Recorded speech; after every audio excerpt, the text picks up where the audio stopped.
Syederalun, dentuman suara bedetring atau meriam bambu menjadi perhatian pengguna jalan yang melintas di depan Mapolres Biren pada Jumat 24 Juni 2022.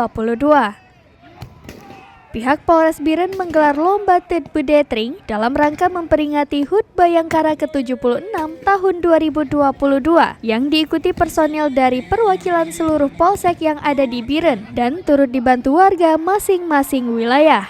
Kapolres Biren AKBP Mika Hardi Wirapraja SIK bersama para pejabat Polres Biren turut melihat secara dekat dan memberi semangat kepada personil yang memainkan meriam bambu.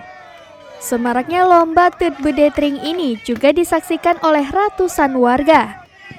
Hasil penilaian Dewan Juri, juara pertama lomba Tet Bedetring diraih tim Polsek Jangka.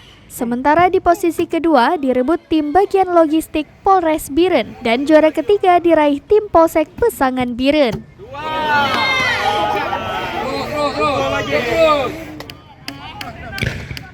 Selain lomba Tet Bedetring, sebelumnya juga digelar pertandingan futsal yang dimenangkan oleh Satlantas Polres Biren dengan skor 3-0 atas tim bagian OPS gabungan. Dari Biren, Yusmandin Idris, Serambi On TV.